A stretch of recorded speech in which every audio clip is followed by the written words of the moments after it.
Hi students, welcome back to my channel. In this video, I am going to explain computer components. So what are the computer components like hardware, software, memory units of a computer. So in this video, I'm going to talk about what is a computer, what is a system, objects of a computer system, hardware of the computer system, CPU components means central processing units component system of a computer, and various memories of a computer system we'll discuss. Okay. First, to understand what is a computer. A computer is an electronic device that stores data. It stores data into the memories and manipulates data. Whatever data we stored into the memory, that can be manipulated means reading, writing, updating, deleting. So these are the operations which are going on store data into inside the memories. And so computer retrieves data wherever data we have stored, that can be read or write. So there is nothing but retrieving data from the memories, and computes the information supplied to it, whatever the information, what are the program or process and task which you are giving to the computer, so which can be processed, and based on the information which you are giving to the computer, so it can produce a result. For example, so audio, video, Bluetooth, internet, right, Wi-Fi, so accessing the web applications, okay, na, web. So these are the so many operations are done by the computer. So based on the information we are given to the computer, it can perform the operations and produce a result based on the input. And what is a system? So what is a computer system? Okay, na? General system is a group of several objects with a process. So all the tasks they have to perform according to a process. For example, take education system where teachers, students are there. Okay, na? So teachers and students, so they have to follow a curriculum of a university or curriculum of a college. So our set of rules, okay, na, everyone has to follow. So this is nothing but a educational system. Okay, na? And similarly, a computer also has objects and process. What are the objects of a computer? So computer objects are user, hardware, and software. User nothing but person who uses the computer. So hardware nothing but, so what are the physical components of a computer like CPU, input devices and output devices. Input devices means keyboard, mouse. Output devices nothing but monitor or screen. Okay, na? So another object of the computer is the software. So software nothing but a group of programs, a program nothing but group of instructions. Okay, na? So in order to interact with the hardware and interface with the hardware, so we need a software. So software is a program that is used to interact or interface with the hardware of a computer.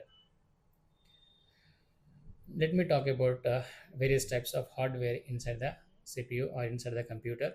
So what is mean by hardware? So anything we can touch and feel, that's nothing but a hardware. Okay, now for example, keyboard, mouse are the input devices. Monitor is the output device. So keyboard nothing but, so where I can type information into the computer, and by using mouse, so graphical user interface, and monitor where I can see my output or window, output window, where what is going to happen in the processor, that is going to reflect on the monitor. So monitor is an output device where I can see all the output or something.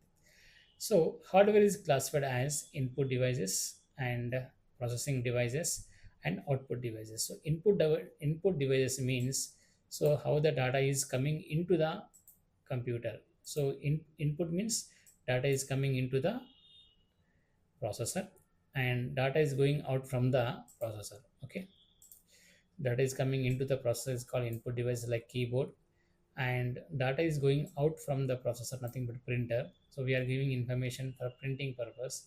And so this CPU is a central processing unit which is used to perform the operations which you are giving to the computer. And now I'm going to talk about CPU. So CPU has three parts again: ALU, control unit, and memory unit.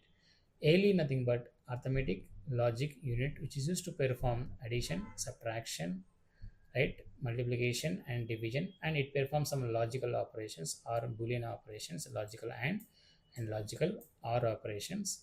And another unit of a CPU is a control unit. So where So it stores what are the information which is stored inside the memory, that is controlled for reading or writing, and it controls some computing operations, and retrieval operations means reading from the computer or writing into the computer. And there is another unit of the CPU is a memory unit. So memory unit is used to store data into the memories.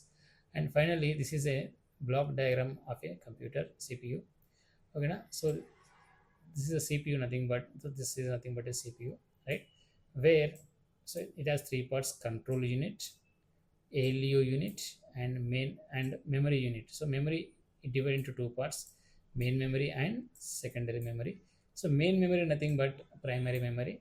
So secondary memory nothing but auxiliary memory.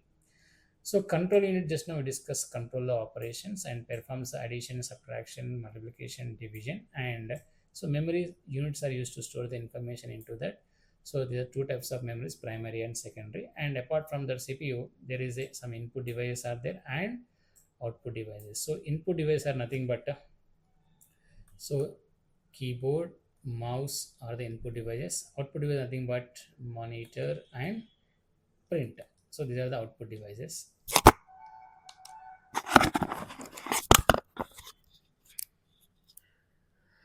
Okay, these are the real images of a CPU and computer. So here, this is a monitor, right? So this is a keyboard is an input device. Monitor is an output device. Speakers are output devices, and there is an USB input output device. And this is the CPU central processing unit. Inside it, there is a motherboard and power supply unit. Okay, na? So these are the completely a computer system components. And come to the memory units. So CPU has a memory unit. Inside that memory unit there are two parts: primary memory and secondary memory. So primary memory, again, two types of memories are there: ROM and RAM. Read only memory, so only reading is possible. So once the power goes off, data will not be lost. That's why it is called as a non-volatile memory. And ROM is used to store BIOS, basic input output system configurations.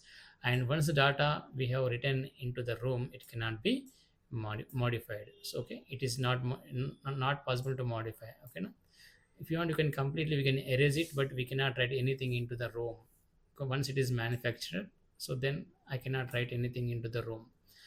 And there is a RAM, random access memory. So both reading and writing both are possible. Reading and writing, both are possible in the case of RAM.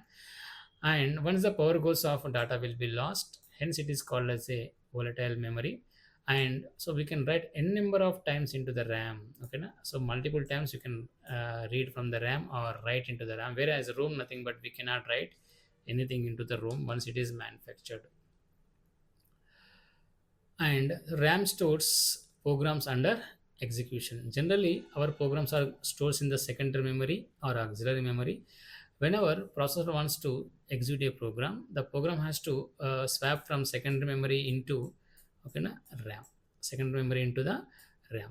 Okay, na? So once the data or information or instructions are there in the RAM, from there processor is going to be execute information from the RAM. So processor directly, it access the RAM.